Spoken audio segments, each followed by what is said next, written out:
আল্লামা দেলাওয়ার সাঈদী হাফিজাহু রাহিমাহুল্লাহ, আল্লাহ যেন তাকে জান্নাতুল ফেরদাউস দান করেন, আমিন। তিনি এত সুন্দর করে লিখছেন পত্রটা, আমাকে বলছে বাবা বইটা আমি খুঁটে খুঁটে 3 বার পড়েছি। বইটা পড়েছেন তো কোনো লাইনের নিচে দাগ দেওয়া বাদ নাই, বুঝতে পারলেন? আর যারা মুরগির কুঠি পাওয়ারে দেয়, তারা যারা ইবনু তাইমিয়ার বিরুদ্ধে কথা বলে যে ইবনু তাইমিয়া আরবি জানতেন না, নাউজুবিল্লাহ। কত বড়, এই যে সৌদি আরবের বড় বড় গ্র্যান্ড মুফতি, তারা নাকি আরবি বুঝে না। এই মুফতি সারাদিন কুলুফ নিয়ে ঘুরে বেড়ায়, আর আরবিতে ভুল ধরে আলবানির, শেখ বিন বাজের ভুল ধরে। এরা কোন শ্রেণীর মূর্খ বলেন তো দেখি? আমি বলি যখন এত বড় বড় বিদ্বানদের ভুল ধরে এরা, আমার ভুল ধরাটা কি স্বাভাবিক। বগলে নেয়, বইটা হাতে নিয়ে ওয়াজ শুরু করে। আমি বলি একটা লেখেন না, একটা লেখেন, একটা লেখেন, শুধু লিখতে পারেন না কেন? একটা লেখেন, উপস্থাপন করেন। কত বছর সময় লাগে দেখেন তো দেখি। পড়েন, ইনশাল্লাহ আমি দোয়া করি আল্লাহ যেন হেদায়েত দান করেন। খুঁটে খুঁটে খুঁটে খুঁটে কোন কোন জায়গায় ইবলিস আমল ঢুকাইছে এইগুলো আমি প্রকাশ করে দিয়েছি। এইটা হলো বড় অপরাধ আমার। আমি সবচেয়ে তাজের কাছে বড় রাজাকার। আমাকে একজন বলেছে আপনি তো রাজাকার। যাই ব্যাকো, আমার বয়স কত? আপনার বাপ রাজাকার। বুঝতে পারেন কি ক্ষোভে বলছে, চিন্তা করতে পারছেন? কি ক্ষোভে বলছে, চিন্তা করেন। লা হাওলা ওয়ালা কুওয়াতা ইল্লা বিল্লাহ। আমি এই জায়গায় আপনাদের বলতে চাই, আমার কাছে ওয়াদা করেন, সালাতের মধ্যে যত বেদাতি আমল আছে সবগুলো ত্যাগ করব, বলেন ইনশাআল্লাহ। আল্লাহ তুমি আমাদের কবুল করো, আমিন। অনেক বেদাত আছে, যেমন এই যে হাঁটুর উপরে রাখছেন আঙ্গুলটা, এই যে টুক করে রেখে দিলেন, তাই না? এইভাবে রেখে একবারে লা ইলাহা ইল্লাল্লাহ টুক করে মেরে রেখে দিলেন, এটা বেদাত। এটা কি দলিল নেই। কি করবেন? এই যে এই যে এই যে দেখেন, এই যে দেখছেন, এইভাবে রাখবেন, নাড়াবেন আস্তে আস্তে, এবং দৃষ্টিটা কি এই জায়গায় রাখবেন, ঠিক আছে? সালাতের মধ্যে এত জাল কথা তৈরি করেছে, যেমন সূরা ফাতিহা না পড়লে সালাত হয় না, হবে না, হবে না, হবে না। ইমাম মুক্তাদি উভয়কে সূরা ফাতিহা পড়তে হবে। কিন্তু যে কথাগুলো বানাইছে, কে বানাইছে বলেন তো দেখি? যে ব্যক্তি ইমামের পিছনে সূরা ফাতিহা পড়ে তার মুখে মাটি মারো। যে ব্যক্তি ইমামের পিছনে সূরা ফাতিহা পড়ে তার মুখে পাথর মারো। যে ব্যক্তি সূরা ফাতিহা পড়ে ইমামকে, তার মুখে আগুন মারো, ছাই মারো। এরপরে আরেকটা হাদিস আসছে, যে ইমামের পিছনে সূরা ফাতিহা পড়ে তার মুখে মদের বোতল মারো। আচ্ছা, এইগুলো কোনো মুসলমানদের কথা হতে পারে? সব শয়তান বানাইছে না? কেন সহিহ বুখারীর হাদিসটা চোখে পড়েনি? আপনি আসসালামু আলাইকুম রহমতুল্লাহ, আসসালামু আলাইকুম রহমতুল্লাহ বলে এই যে ভূতের মতো বসে থাকলেন কেবলার দিকে বসে থেকে, এটা বিদআত। সালাত শেষ। 850 নম্বর হাদিস, আল্লাহ রাসূল মা সাল্লা সালাতান ইল্লা আকবাল আলাইনা বিওয়াজহিহি। আল্লাহ রাসূল সাল্লাল্লাহু আলাইহি সাল্লাম যখন কোনো সালাত পড়তেন তখন তিনি ঘুরে বসতেন, সরাসরি ঘুরে বসতে হবে। কথা কি বুঝতে পারছেন? একবার মুসল্লিদের ঘুরে বসবে, এটা হলো হাদিস, সহিহ বুখারীর হাদিস। আপনি হাদিসটা পড়েননি কেন? এরপরে মাথায় হাত দিয়ে বলছে কি, ইয়া কবিয়্য ইয়া কবিয়্য ইয়া কবিয়্য ইয়া কবিয়্য ইয়া মাতিন। তাহলে শয়তানি, শয়তানি আমল, দলিল নাই। আবার বলছে আল্লাহুম্মা আমিন, চুপচাপ বসে আছে। একটু পরে বাক্যে লা ইলাহা ইল্লাল্লাহ। কি এর নতুন ভার্সন? এটা নতুন ভার্সন কিন্তু, তাই না? আগে জোরে দোয়াটা করতো, বলছে মুসল্লিরা আমিন আমিন বলছে, আর ইমাম সাহেব দোয়া করছে মনে মনে, আল্লাহ 4 মাসের বেতন বাকি, আল্লাহ যাদের মেয়ে আছে তাদের কারো যেন বিয়ে না হয়। কি দারুণ দোয়া করছে। যার মেয়ে হয়েছে আল্লাহ তার আরো বেশি মেয়ে দাও। কথা বুঝতে পারলেন? আমাকে ঢাকা এক মার্কেটের সামনে এক হুজুর ধরে বলছে যে আমরা যে এই দোয়া করি আপনি কি করে বুঝলেন? বলেন কি আসলে দোয়া করেন? দোয়া আমরা করি, আপনি বুঝলেন কি করে? তো বলছে যে সভাপতি আর সেক্রেটারি যে অত্যাচার করে আলেমের উপরে, ওরা তো মসজিদে আসে না, শুক্রবারে বেশিরভাগ আসে, এই করে না ওইটা করো না কেন, এখন চাকরি করি তার তো কোনো জায়গাতে প্রতিশোধ নেওয়ার জায়গা নাই। ভালো হয়েছে, আগে জোরে মোনাজাত করতে হতো, এখন আস্তে করা লাগে। ওরা বলে আমিন আর আমি বলি এইগুলি, বেতন বাকি। সেক্রেটারির মুখ খুব খারাপ, আল্লাহ তুমি তার উপরে গজব নাজিল করো। তারপর বলেন কি, আসলে যে করি আস্তাগফিরুল্লাহ আস্তাগফিরুল্লাহ নাউযুবিল্লাহ নাউযুবিল্লাহ। আল্লাহ যেন আমাদের বোঝার তৌফিক দান করে। সালাম ফেরানোর পরে প্রথম বললেন আল্লাহু আকবার, বললেন কি আস্তাগফিরুল্লাহ আস্তাগফিরুল্লাহ। আবার মতনক্য করেন না কিন্তু, আল্লাহু আকবার বলুন আস্তাগফিরুল্লাহ বলবো, আল্লাহু আকবার বলে আস্তাগফিরুল্লাহ বললেন। কথা বোঝা গেছে? আল্লাহু আকবার বলা যাবে, যে কোনো জিকির করা যেতে পারে, আলবানী রাহিমাহুল্লাহ বলছেন বলা যাবে। তো তারপরে মিরাতুল মাফাতি সংকলক আল্লাহ মহিদুল্লাহ মুবারকপুরি জোর দিয়ে বলছেন আল্লাহু আকবার বলবে, আস্তাগফিরুল্লাহ আস্তাগফিরুল্লাহ আস্তাগফিরুল্লাহ, তাই না? এগুলো বললেন। কিন্তু আল্লাহুম্মা আনতাস সালাম ওয়া মিনকাস সালাম ওয়া হিনা রাব্বানা বিস সালাম ওয়াদখিলনা দারাকা দারাস সালাম, এটা তৈরি করলো কে? ইবলিস। কেন? আল্লাহুম্মা আনতাস সালাম ওয়া মিনকাস সালাম তাবারাকতা রাব্বানা ইয়া জাল জালালি ওয়াল ইকরাম, এত সুন্দর দোয়াকে তুমি কেন এর মধ্যে ঢোকা ইবলিসি বানালে? কেন কেন? আমি যদি সবগুলো বলি একটা একটা করে অনেক সময় যাবে। আমি শেষে বলবো তাসবিহ গুনবেন হাতের আঙ্গুলে, ডান হাতের আঙ্গুল, মনে থাকবে? এইভাবে। কিভাবে? এইভাবে এইভাবে। আরবিরা এইভাবে গুনে, এইভাবে আঙ্গুলে। ওরা সুন্দর এরও করেন, এভাবে করতে পারেন আপনি, কি সুবহানাল্লাহ সুবহানাল্লাহ সুবহানাল্লাহ। কিন্তু তসবির দানা, লাট্রায়ের বিসি মক্কা থেকে নিয়ে আসা, এগুলো চলবে না, এটা বিদআত। কি এগুলো চলবে না, কোনো যুক্তি চলবে না এখানে। কারণ হলো আঙ্গুল কিয়ামতের মাঠে আল্লাহর সামনে কথা বলবে, সাক্ষী দান করবে। তোমার ওই খেতা কোনোদিন সাক্ষী দিবে না, দলিল নেই। তো লাট্রায়ের বিসি হোক, তিতুলের বিসি হোক, আর সিমের বিসি হোক, এগুলো আল্লাহর সামনে গিয়ে কথা বলবে না। 1502 নম্বর হাদিস আবু দাউদের মধ্যে এসেছে, আপনি তসবিহ দানা নেবেন না, এখন বলবেন যদি বুড়া হয়ে গেছে, ভুল হয়ে যায়। আপনার এই যুক্তিটা ইবলিসি যুক্তি। রাসূলের যুগে কোনো বুড়া মানুষ ছিল না, মনে বুড়া আপনি হয়েছেন। ধান্দাবাজি কোথা থেকে শিখেছেন আপনি? ফালতু যুক্তি কোথা থেকে শিখেছেন আপনি? হাদিসের উপরে টিকে থাকেন, যুক্তির উপরে যাবেন না। যুক্তির উপরে যুক্তি আছে, দলিল দেন আপনি। যে লাট্রায়ের বিসি, পাথর কুচি কিয়ামতের মাঠে কি দিবে? সাক্ষী দিবে, দলিল দেন একটা। আমি যে দলিল দিলাম আপনাকে যে হাতের আঙ্গুলগুলো আল্লাহর সাথে কথা বলবে এবং সাক্ষী দিবে তার পক্ষে, একটা দলিল দেন আপনি। আপনি তা তো করবেন না। সালাতটা আমরা নষ্ট করে ফেলেছি। আল্লাহ তুমি আমাদের সালাতকে হেফাজত করার তৌফিক দান করো, আমিন। ঘুরে বেড়াচ্ছেন, তাহলে আপনি কি নবীর হাদিসের প্রতি মহব্বত আছে না মোহাম্মদ বিদআতের প্রতি? ইমাম আহমদ ইবনে সিনান রাহিমাহুল্লাহ তিনি বলেছেন কত যুগ আগে, তিনি বলছেন লাইসা ফিদ দুনিয়া মুবতাদিউন ইল্লা ওয়া হুয়া ইউবগিজু আহলাল হাদিস। পৃথিবীতে যত বেদাতে আছে আন্ডা বাচ্চা, সবগুলোই আহলুল হাদিসদেরকে গালি দেয়।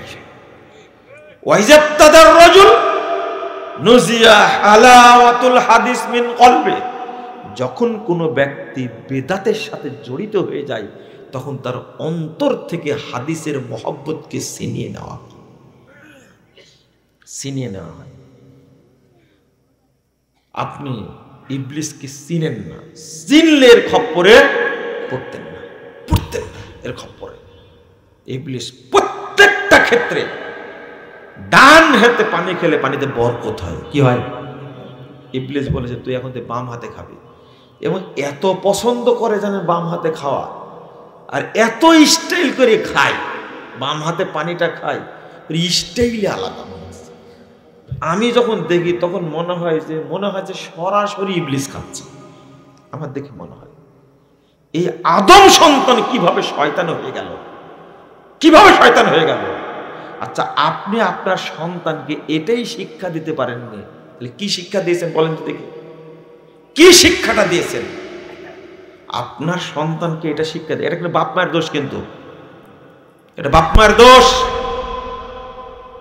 আল্লাহর নবী সাল্লাল্লাহু আলাইহি ওয়াসাল্লাম কেন বলেছেন প্রথম দিকেই ভুল করেছেন বলে সব জায়গায় ভুল হচ্ছে? আল্লাহ নবী সাল্লাল্লাহু আলাইহি ওয়াসাল্লাম বলছেন, ইদা খাতাবা মান তারজাউনা দীনাহু ওয়া খুলুকাহু ফাসাব্বিজুহু। আল্লাহ রাসূল সাল্লাল্লাহু আলাইহি ওয়াসাল্লাম বলছেন, যদি তোমাদের কাছে কেউ প্রস্তাব দেয় বিয়ের, যার ব্যাপারে তোমরা সন্তুষ্ট, তার দিনও ভালো, শিষ্টাচার আচরণ আদবও ভালো, ফাসাব্বিজুহু, অন্য কিছু দেখো না, সাথে সাথে মেয়ের বিয়ে দিয়ে দাও। একজন প্রস্তাব দিয়েছে, ছেলেটা ভালো, দিনদার এবং আখলাক চরিত্র ভালো, দিয়ে দাও বিয়ে। ওয়াইল্লা লা তাফআলু ওয়াইল লা তাফআলু তাকুন ফিতনাতুন ফিল আরদ ওয়া ফাসাদুন কাবীর। নবী মুহাম্মদ সাল্লাল্লাহু আলাইহি ওয়াসাল্লাম বলেছেন, যদি এটা না করো তাহলে দুনিয়াতে ফিতনা তৈরি হবে এবং বিশাল বিপর্যয় তৈরি হবে। আজকের যে বাচ্চা কাচ্চাগুলো হচ্ছে, দুইজন দুই রকম। দুইজন কি? দুই রকম। ছেলেটা ভালো কিন্তু মেয়েটা সেই মানের। ও কোনোদিনই টানা 5 বছর গেছে, কোনোদিন হাতের কুনিটা কাটেনি, এত বড় বড় হয়ে আছে, দেখতে তাজা শয়তান মনে হচ্ছে। বিয়েটা ওকেই দিতে হবে। ওই যে মডার্ন যে স্মার্ট লেডি, বুঝতে পারছেন? একবার খুব স্মার্ট, বিয়েটা ওকেই করতে হবে। আল্লাহর নবী সাল্লাল্লাহু আলাইহি ওয়াসাল্লাম বলে গেছেন, ফিতনাতুন ফিল আরদ ওয়া ফাসাদুন কাবীর, লা হাওলা ওয়ালা কুওয়াতা ইল্লা বিল্লাহ। বিশাল বিপর্যয়, বড় বিপর্যয় তৈরি হবে। এই জন্যই তো আজকে অধিকাংশ সন্তান হচ্ছে জারজ, মানে বিয়ে হওয়ার আগেই তো বাচ্চা চলে আসছে। এটা কি ফিতনা না?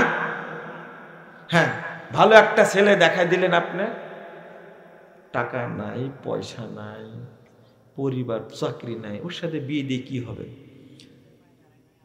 হ্যাঁ, নিজের পায়ে দাঁড়ায় না, ঠিক বলেছে।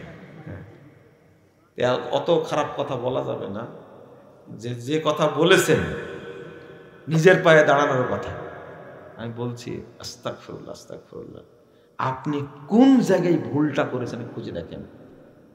এমন জায়গায় বিয়েটা দিলেন, পরে দেখলেন ছেলেটার অন্তত আরো 10টা-15 মেয়ের সাথে সম্পর্ক ছিল, গেছে। মদ ছাড়া সে কোনোদিন ঘুমায় না, মদ খায়, একটা সন্ত্রাসী। পরে ধরা পড়লো। একটা সুন্দরী মেয়ে আপনি প্রতিপালন করেছেন খুব যত্নের সাথে, আপনি ছেড়ে দিলেন একটা হায়নার হাতে। কারণ ওই হায়নাটা থাকে কোথায়? আমেরিকায় থাকে।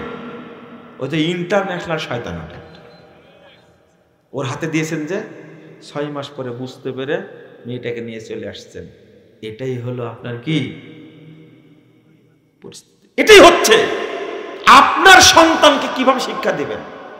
ও তো নিজে আদব শিখেনি। আদবের যে দাম, শিষ্টাচারের যে দাম, ওই যে বলতে গেলে মায়ের উপরে চলে আসে, বাবার উপরে চলে আসে। যারা আপনি রাগ করেন না? রাগ করেন তো, এত জোরে চিৎকার করে। আপনি বাচ্চাটাকে কোনো আদব শিখাননি, কোনো আদব শিখান। মুখ দিয়ে কি বের করে? মুখ দিয়ে কি বের করে? মানে বাচ্চাও তো এরকম। আর স্মার্ট বয়, স্মার্ট কাকে বলে? দাড়িটা চাষা, একবারে স্মার্ট।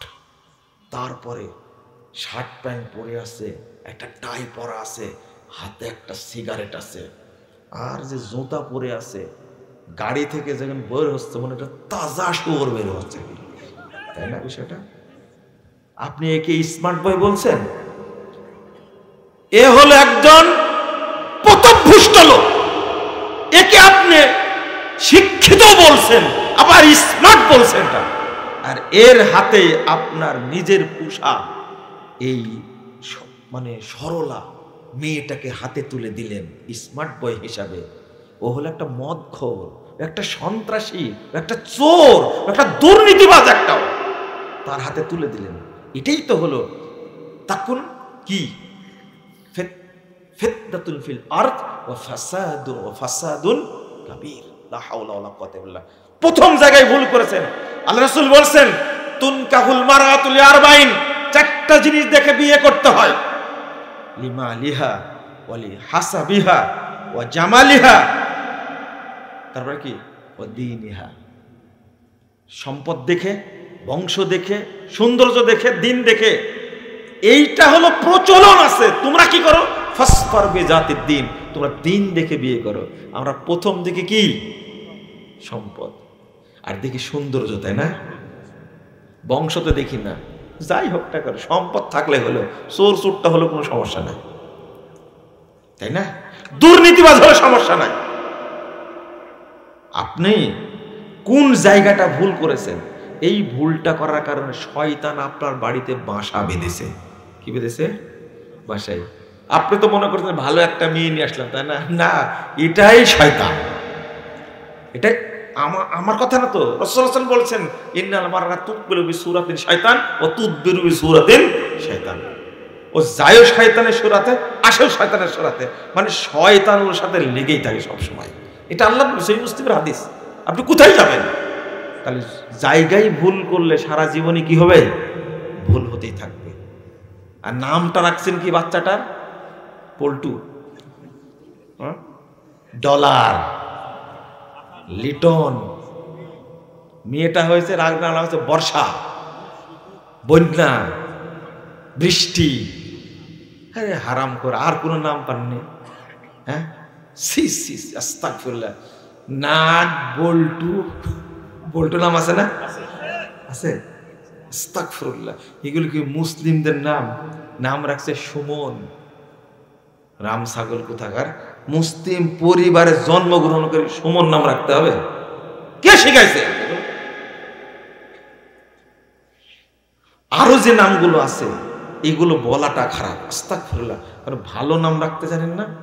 মুহাম্মদুর রাসূলুল্লাহ সাল্লাল্লাহু আলাইহি ওয়াসাল্লাম ফজর সালাত পড়ে এসে তিনি সালাম ফিরিয়ে বলছেন, সাহাবীরা শোনো, আমার ঘরে আজকে একটা পুত্র সন্তান জন্ম নিয়েছে, ফাসাম্মাইতুহু বিসমি আবি, আমি আমার বাপের নামে নাম রেখেছি ইব্রাহিম। ইব্রাহিম আলাইহিস সালাম সমস্ত নবীর বাপ, তার নামে নাম রাখছেন মুহাম্মদুর রাসূলুল্লাহ সাল্লাল্লাহু আলাইহি ওয়াসাল্লাম নিজ সন্তানের। আপনার রাখলে কি সমস্যা? ডিসপ্লিন রাখতে গেলেন কেন? কেন রাখতে গেলেন আপনি? সি সি সি, নাউযুবিল্লাহ, আস্তাগফিরুল্লাহ। পলক নাম রাখছে, পুলক নাম রাখছে, পরাগ নাম রাখছে, সবগুলো দিয়ে দেখবেন এত নষ্ট নামগুলো তৈরি করেছে। এগুলো সব হিন্দুয়ানি কালচার। আর তারা কি চায়? ধোকে ধোকে সব কালচার গুলো ঢুকাই দিচ্ছে আমাদের ছেলেদের মধ্যে।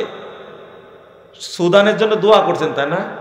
ইসকনের সদস্যরা সুদানের জন্য দোয়া করছেন, তাই না? লজ্জা শরম থাকা উচিত আপনার। ফিলিস্তিনের জন্য দোয়া করছেন আপনি? হ্যাঁ, অপবিত্র অবস্থায় দোয়া করলে দোয়া কবুল হয়? কে বলেছে আপনারা? আর পরিবারটাকে আপনারা ধ্বংস করেছেন, সবগুলোই বিধর্মী কালচারের মধ্যে ঢুকাই দিয়েছেন।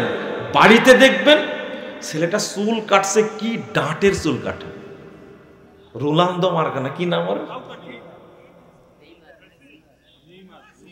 মেসি।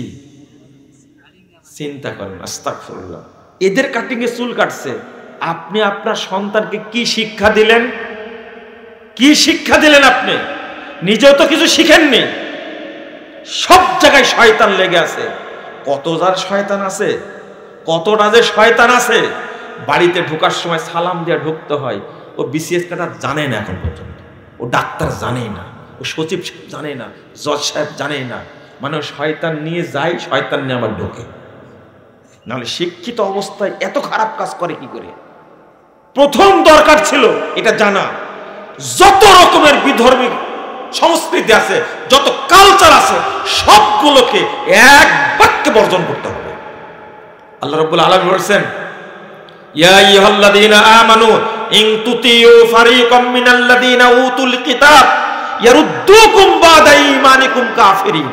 100 নম্বর আয়াত সূরা আল ইমরান, হে ইমানদারগণ, তোমরা যদি বিধর্মীদের আনুগত্য করো, বিধর্মীদেরকে ফলো করো, তারা তোমাদেরকে মুমিন থেকে বের করে কাফের বানায় দেবে। বর্তমান চলছে কুফরি কালচার। আজকে ধর্মনিরপেক্ষ মতবাদ হলো কুফরি মতবাদ, জাতীয়তাবাদ হলো কুফরি মতবাদ, গণতন্ত্র হলো কুফরি মতবাদ, আর সেইগুলোর সাথে আপোষ করছে। এগুলো তো আছেই। আপনার পরিবারে জন্মদিবস পালিত হয় কেন? আপনি মুসলিম না? মৃত্যু দিবস পালিত হয় কেন? আপনি মুসলিম না? আপনার 6টা সন্তান, সবার জন্মদিবস পালন করেন আপনি। যদি মরে যায় আগেও আরো বিপদ। মৃত্যু দিবস পালন হবে, আপনার বিবাহ দিবস পালন হয়, কেমনে এটা হয়? এগুলো কি মুসলিমদের কৃষ্টি কালচার? সবগুলো বিধর্মীদের।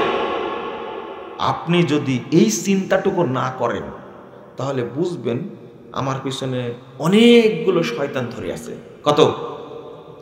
শয়তান থেকে বাঁচার একটা কথা বলে দিই, শুনেন, একটু বলতে ভুলে যাব, এখনো বলিনি। 4982 নম্বর হাদিস আবু দাউদের মধ্যে এসেছে। রাসূল সাল্লাল্লাহু আলাইহি সাল্লামের পিছনে সাহাবী বসে আছে, গাধার পিছনে। তো গাধাটা হোঁচট খাওয়া পর্যন্ত, হোঁচট খাওয়া, তো সাহাবী বলছেন, তাই শয়তান, শয়তান ধ্বংস হোক, শয়তান ধ্বংস হোক। আল্লাহ রাসূল বলছেন, লা তাকুল তাইসা শয়তান, এই তুমি এটা বলে না, ধ্বংস, শয়তান ধ্বংস, এটা বলে না। কেন? তখন আল্লাহ রাসূল বলছেন, ফা ইন্না শাইতানা ইয়াতাআযামা হাত্তা ইয়াকুনা মিসলাল জাবাল। বলছে শয়তান তখন অহংকার করতে করতে ফেটে যায়, বড় হতে হতে হতে পাহাড়ের মতো বড় হয়ে যায়। ওয়াকুল বিকুওয়াতি সরাতুহু, আমি আমার শক্তিতে তাকে হোঁচট খাওয়াইছি। বুঝলেন না কথা? মানে আপনার হাতে বোতলটা আছে, কি আছে? বোতলটা আছে, পড়ে গেল, কে করাইছে? বুঝেন না মনে কথাটা? কে করাইছে? আমি কি বুঝাতে পারলাম আপনাদেরকে? শয়তান, শয়তান এই কাজটার সাথেও থাকে। আপনি যাচ্ছিলেন, হঠাৎ করে পায়ে লাগলো, কে করাইছে? আস্তাগফিরুল্লাহ, আস্তাগফিরুল্লাহ, আস্তাগফিরুল্লাহ। তারপরে পিছলে পড়ে গেলেন, কে করাইছে? হাত থেকে পড়ে ভেঙে গেল, কে করাইছে? আল্লাহ রাসূল সাল্লাল্লাহু আলাইহি ওয়াসাল্লাম বলছেন যে শয়তান যখন এটা করে আর যখন এটা বুঝতে পারে যে মানুষ মনে করছে আমি করাইছি, বিকুওয়াতি সরাতু, আমার শক্তি দ্বারা এটা করেছে, এইটা বলে, আর শয়তান গর্বে অহংকার কত বড় হয়? পাহাড়ের মতো বড় হয়ে যায়। একে আপনি প্রতিরোধ করবেন কি করে? আল্লাহ রাসূল সাল্লাল্লাহু আলাইহি ওয়াসাল্লাম বলছেন, কুল বিসমিল্লাহ, তুমি বিসমিল্লাহ বলো, হাত্তা ইয়াতাসাগারা মিসলা যুবাব। ও তুমি যদি খালি বিসমিল্লাহ বলো তো শয়তান ছোট হয়ে একবার মশার মতো হয়ে যাবে। কার মতো হবে?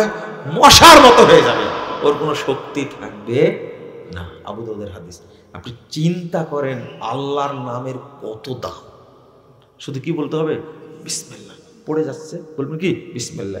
এমনি কোনো জিনিস রাখবেন, কি বলবেন? বিসমিল্লাহ। কোনো জিনিস উঠাবেন, বিসমিল্লাহ। কথা বুঝতে পারলেন? বিসমিল্লাহ যে কত জায়গায় বলতে বলেছেন, তার মধ্যে এটা একটা। কোনো জিনিস পড়ে গেলে কি বলবেন? বিসমিল্লাহ, বিসমিল্লাহ, বিসমিল্লাহ। তাহলে শয়তান যত বড় রূপ ধারণ করেছিল তার থেকে কি হয়ে যাবে? মশার কোনো শক্তি আছে? আরে মৌমাছির তো একটা শক্তি আছে, কামড় দিলে জ্বলে, কিন্তু মশার কোনো শক্তি আছে? আস্তাগফিরুল্লাহ, আস্তাগফিরুল্লাহ। আমি বলি মানে শয়তান যে পাহাড়ের মতো, আরেকটা হাদিস আছে মিসলাল বাইত, বিল্ডিং এর মতো হয়ে যায়। তার মতো বিল্ডিং এর মতো বড় হয়ে যায় শয়তান। শয়তান থেকে বাঁচার জন্য যতগুলো পথ আছে তার মধ্যে সবচেয়ে সহজ পথ কি? বিসমিল্লাহ। কথা মনে থাকবে? বিসমিল্লাহ। আমি যে জায়গায় গেছিলাম ওখান থেকে আবার বেরিয়ে আসি, এখন ওই জায়গায় আছি। আপনাদের বলবো যে শয়তান অন্যান্য আমল তো নষ্ট করেছে। আমরা সালাম দিই কিভাবে? আসসালামু আলাইকুম ওয়া রাহমাতুল্লাহি তাআলা ওয়া বারাকাতুহু। এই যে তালা মারি দিছে এখানে, এটা কিন্তু আল্লাহর বাক্য। কার? আল্লাহ বলেছেন তালা লাগাননি, রাসূল বলেছেন তালা লাগাননি, সাহাবীরা বলেছেন তালা লাগাননি। ভাইরাস বক্তার তালা লাগানোর কি দরকার? বুঝেননি মনে কথা, তাই না? বুঝছেন কথা? আমি বলবো হাফিজাহুল্লাহ। কি বলবো? হাফিজাহুল্লাহ। কত ভালো শব্দ! আল্লাহ আপনাকে রক্ষা করুন। আমি আপনাকে বলবো ঠিক আছে, বিদায় নিলাম মুসাফা করে, হাফিজাকাল্লাহ। 681 নম্বর হাদিস, সহিহ মুসলিম। আল্লাহর নবী বলেছেন হাফিজাকাল্লাহ। বেদাতি বক্তারা কোনোদিন বলবেন না হাফিজাকাল্লাহ। কি বলবেন? না, ফিয়ামানিল্লাহ বলা বেদাত, ফিয়ামানিল্লাহ বলা যাবে না, হাফিজাকাল্লাহ বলতে হবে। এটাও বেদাত।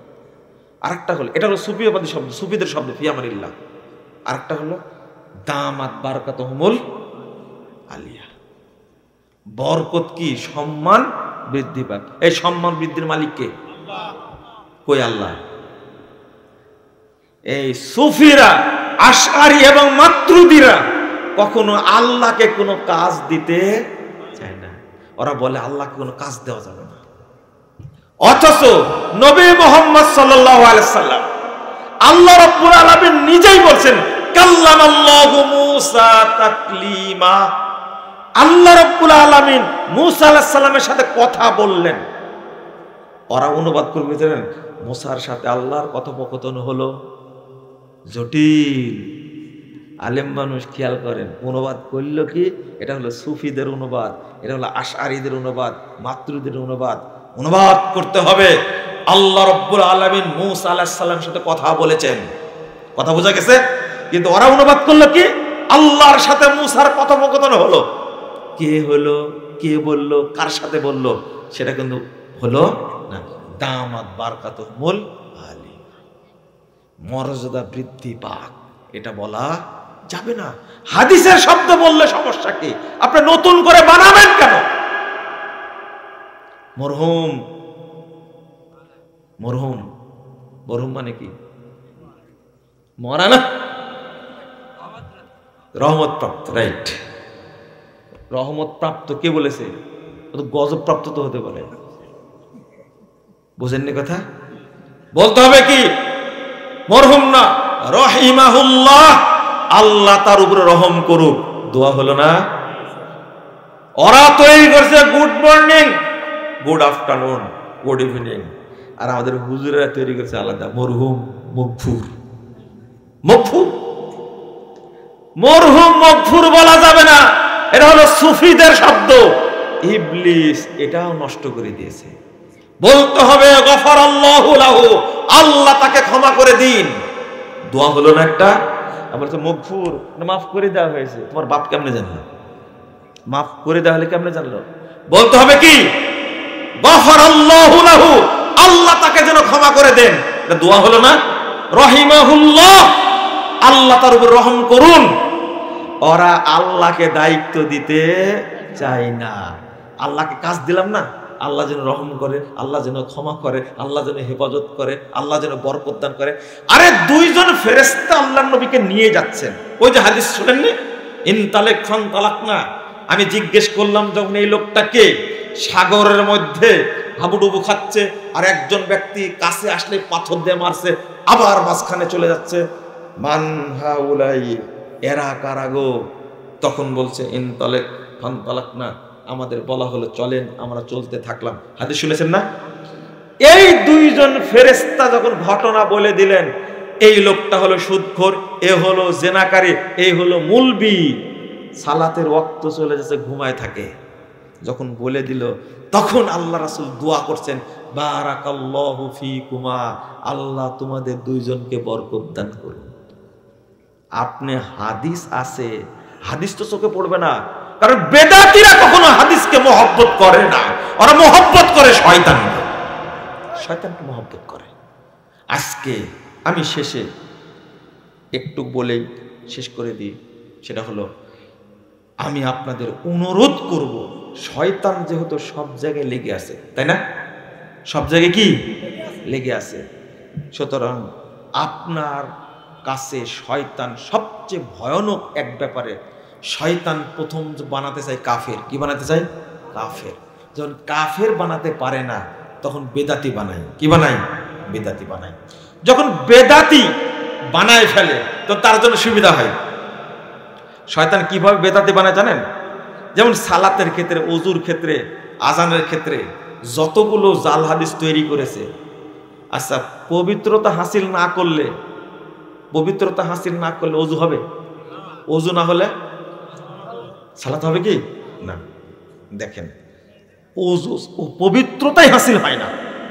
আমি অনুরোধ করে বলবো, 166 নম্বর হাদিস আবু দাউদে, প্রত্যেক ব্যক্তি যখন ওযু শেষ করবেন তখন হাতে, ডান বা বাম হাতে একটু পানি নিয়ে লজ্জা স্থান বরাবর ছিটিয়ে দিবেন। দিবেন তো?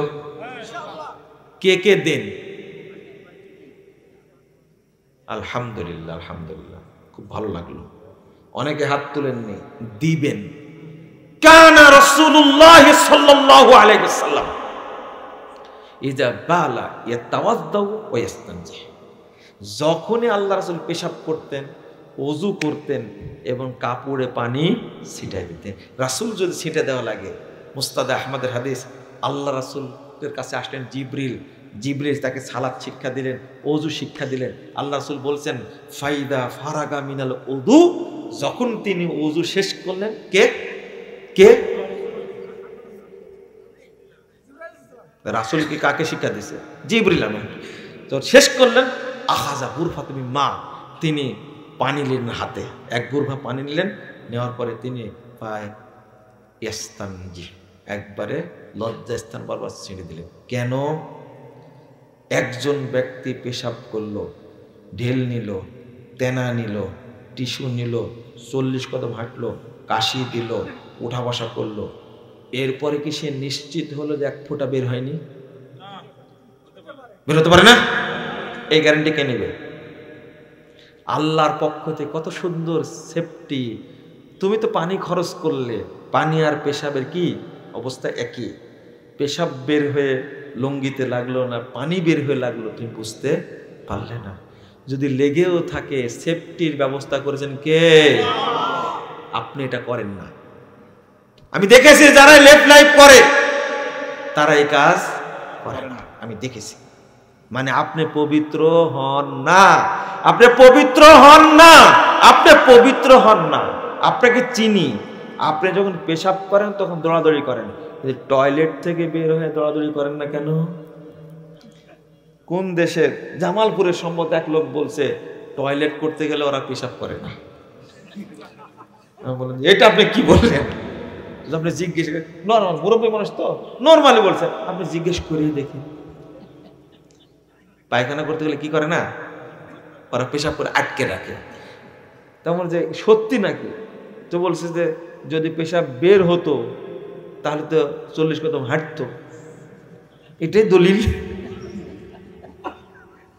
পেশাবের পাওয়ার যদি এতই বেশি হয় তাহলে পায়খানার সময় তো পেশাব বের হওয়ার কথা, বুঝেননি? তখন কিন্তু কি 40 কদমের এই সূত্র চলে না, আর চলে না। লা ইলাহা ইল্লাল্লাহ, আস্তাগফিরুল্লাহ, আস্তাগফিরুল্লাহ। এটা বুঝেন, ওযুর মধ্যে যেন কোনো বিদআতি আমল না থাকে। গাল কাটা, এটা বিদআতি আমল। ওযু শেষ, ওযু কি বাতিল। ওযু করতে গিয়ে পড়ছে আলহামদুলিল্লাহ আলা দীনিল ইসলাম, আল ইসলামু হাক্কুন ওয়াল কুফরু বাতিলুন, আল ঈমানু নূরুন ওয়াল কুফরু যুলমাতুন। ওযুর গোষ্ঠী শেষ। এটা কি হাদিসের দোয়া না ইবলিসি দোয়া? ইবলিসের দোয়া। কিন্তু এখানে বিসমিল্লাহ নাই রে ভাই, অথচ রাসূল সাল্লাল্লাহু আলাইহি সাল্লামকে শিক্ষা দিয়েছেন আল্লাহ বিসমিল্লাহ, নবী বললেন বিসমিল্লাহ, সাহাবীরা বললেন বিসমিল্লাহ। আপনার এত বড় দোয়া লাগে কেন? বুঝেননি কথা? রাগ করছেন আপনারা? বেদাতি আমল যেন না ঢুকে আগেই বুঝাইছি। আচ্ছা, আমি বাজারে দুধ বিক্রি করতে গেছি, আমি গিয়ে বললাম 5 কেজি দুধের মধ্যে 4 কেজি আছে জমজমের পানি, 1 কেজি দুধ আছে, নেন, কে কে নেবেন? আরে জমজম যে নেবেন না কেন? শুধু নিবেন না, আগে কি হবে? মায়ের হবে। মানে জমজমের পানি মিক্সচার করেছেন তাও নিবেন না, তাই না? নিবেন, আপনি দুধ নিবেন।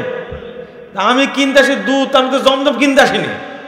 4 কেজি জমজম আর 1 কেজি কি দুধ মিলে কয় কেজি হয়েছে? 5 কেজি। 5 কেজি দুধের দাম নেবেন আপনি? কি হবে আগে মায়ের? আমি আপনাদের বুঝাতে পারছি না, আমরা শরীয়ত বানানোর কেউ না, আমরা শরীয়ত মানার জন্য। বানালেন কেন আপনি? আল্লাহ নবী বলছেন বিসমিল্লাহ, আমি বলবো কি বিসমিল্লাহ, আপনি বানালেন কেন? এরপরে সালাতে যখন দাঁড়াবে তখন বলছে ইন্নী ওয়াজ্জাহাতু ওয়াজহিয়া লিল্লাযী ফাতারাস, এই সালাত বাতিল। সালাত কি কে করেছে? ইবলিস। ইবলিস বলেন। আমরা যে সালাত পড়ি বাংলাদেশের মানুষ অধিকাংশই এই সালাত হলো ইবলিসি সালাত, ইবলিসি সালাত। সালাতের হুকুম আহকাম গুলো দলিল ভিত্তিক না। বই আমরা একটা উপহার দিলাম, জাল হাদিসের কবলে রাসূল সাল্লাল্লাহু আলাইহি ওয়াসাল্লামের সালাত, এত প্রচার করলো টেকনাফ থেকে তেতুলা পর্যন্ত, বইয়ে সব ভুল, এইটা পড়া যাবে না ওইটা পড়া যাবে না। আমরা তোমার বাপ পড়ে আমার কাছে চিঠি লিখছে, তোমরা তো মুরগির কুঠি পাহারা দাও, তোমাদের কে চিনে? কিন্তু আল্লামা দেলাওয়ার হোসেন সাঈদ নামে একজন ব্যক্তি ছিলেন, জেলখানায় ছিলেন। আমি জেলে যাওয়ার আগেই 2013 সালের 25শে ডিসেম্বর তারিখে চিঠি দিলেন আমাকে, এই বইটি পড়ে ভুল সংশোধনে সফলতা আছে, ব্যর্থতা নেই, লজ্জারও কিছু নেই। 9 পৃষ্ঠার পত্র, 9 পৃষ্ঠা। হ্যাঁ, আচ্ছা আচ্ছা, আপনি একটু চিন্তা করেন, 9